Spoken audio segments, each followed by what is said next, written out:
too far. Push it. Right, right, right.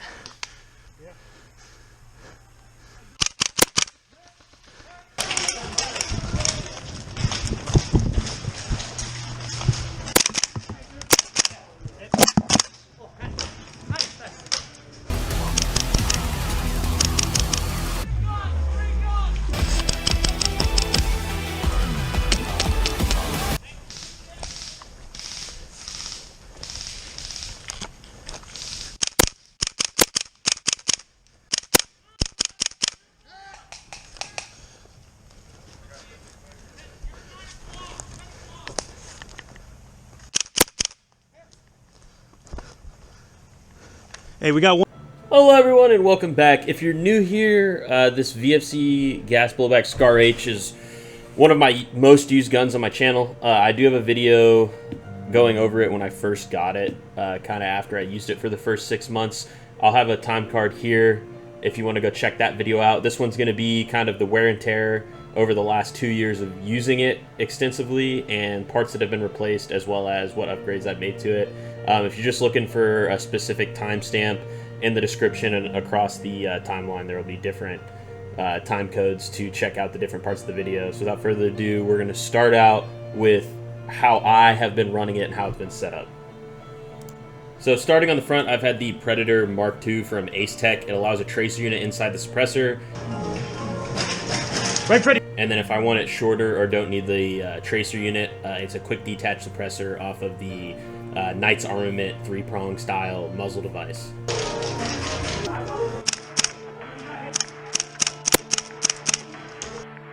Moving down, I went with the M-Rex M-LOK rail from PTS. It's compatible with the gas blowback Scar H, which is important because the hop-up screws on the bottom side of the handguard and either requires modification of existing handguards or ones that are compatible with the gas blowback rifle. Something else to note that I had to do, and if you're interested in the same thing to your VFC Scar H, is that the barrel length out of the box is about 13 inches. The handguard that I have, the longer one, requires a barrel extension to get the muzzle device outside of the handguard. My go-to foregrip for a lot of my builds is the Fortis ship, so I picked up another one for this rifle. I wanted it to be tan. I got it in black. There wasn't a tan one available at the time.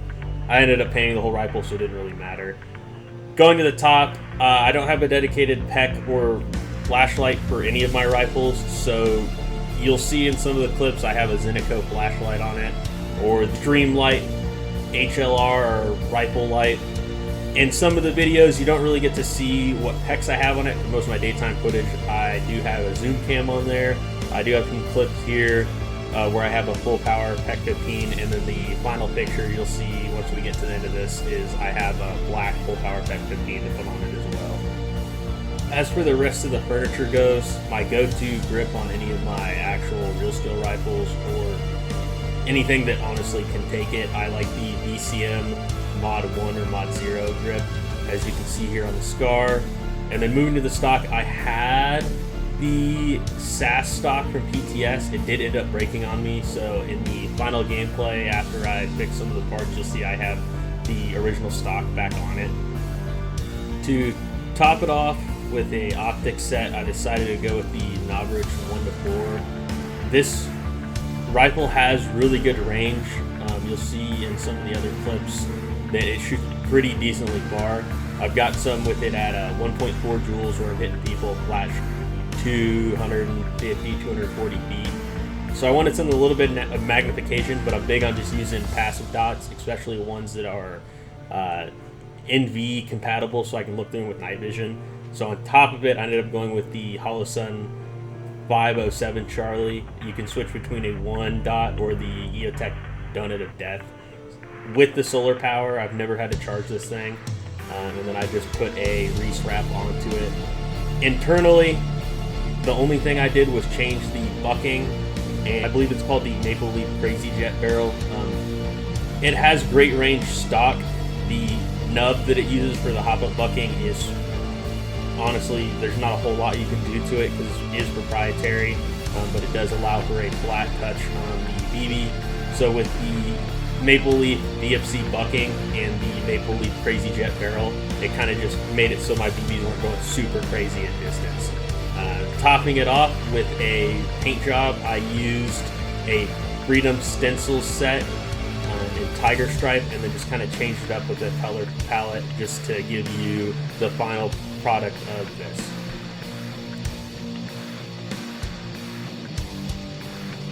Now, getting into the mechanical side and issues I've had with the rifle, for those of you that aren't new to gas blowback or are new to gas blowback, BBs and BB brand make a huge difference with the performance of the rifle as well as any issues. I did have the gun break the nozzle face. I call it the bolt face, but essentially the nozzle cracked into two. I had some BBs crack up at a night game, and it required me to replace them. Other than that, I didn't have any major issues until about the 51,000 round mark. Sear for the trigger snapped off, as well as the bolt cracked in the back. VFC is really good on their service side of getting replacements directly from them. I've been using some higher pressure gas, so just keep that in mind that mine might have just broken because due to the adjustable impasse, I had it turned down so the recoil was up, and then still having that 1.3 to 1.5 joules with the higher pressure gas. So I was just, due to user, not necessarily air, but user concerns, I did cause increased wear and tear to my own system. Just keep that in mind if you do pick up this rifle and decide to use it. And then as you'll see, after replacing just a couple of those parts and then putting the old stock back on it, I have some gameplay footage from Strike Force Airsoft in Hackettstown, New Jersey, where I was able to finally run my SCAR again. So hopefully y'all enjoyed this couple of gameplay clips here.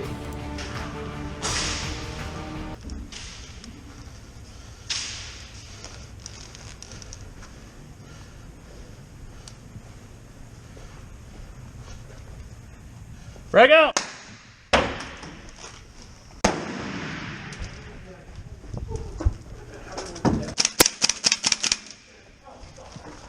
Okay.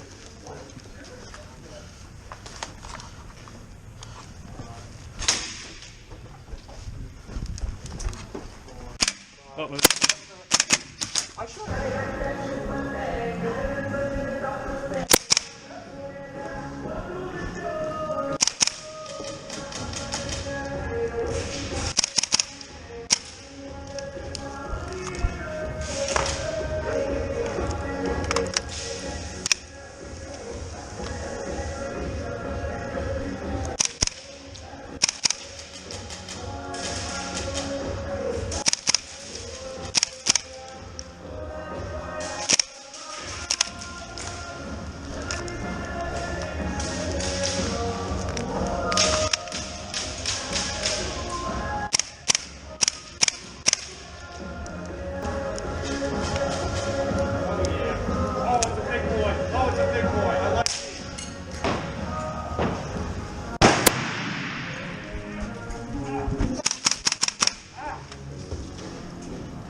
Switch with me.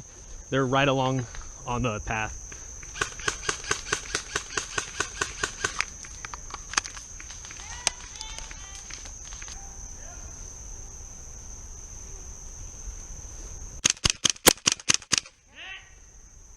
Oh, nice shot. Thank you. Where the fuck was he though? He's the next barrier up. There's a barrier on the other side of these tires. And there's some, I think, in the trees.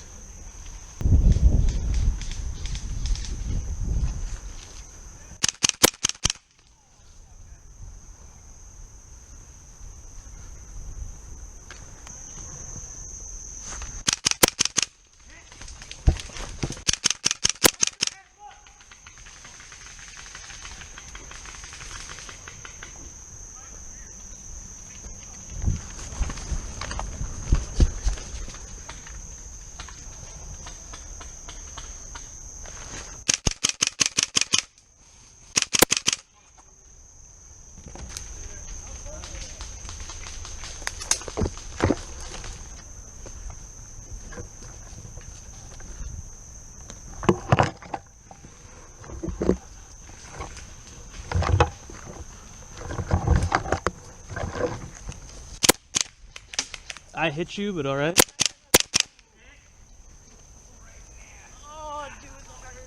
I heard shots.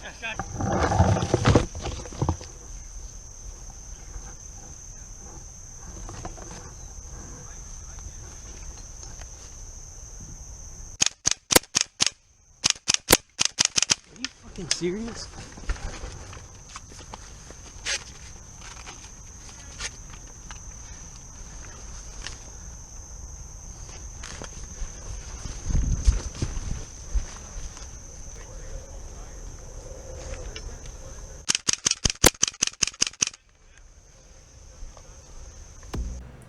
Well, I hope you all enjoyed that gameplay. That's going to pretty much wrap up this video. The only other two things I forgot to mention I had to do is the VFC Scar H has a lot of recoil compared to any other gas blowback guns. So the hop-up screw will back itself out. I drenched it in blue Loctite. After it dries, as you move it, it holds. If anybody knows, if you do or don't know what blue Loctite does, is it just gunks up the screws essentially. So you can kind of micro tune it and keep it for the most part not backing itself out. As well as there's a no lock back like switch on the magazines. Due to the recoil, I was getting it where it would switch it to non-lock back and then it would keep firing on empty magazines. So all you have to do is open up the mags and pull that little stopper out. And I don't have a single issue with the mags not locking back, as you saw in some of the gameplay. If you all enjoyed, don't forget to hit that like button and subscribe. Leave a comment down below, as your feedback does help us improve our videos, as well as like this video was a feedback inputted video.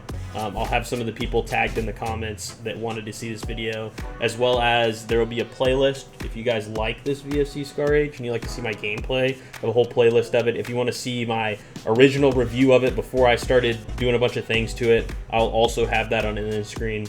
And until next time, guys, have a great day.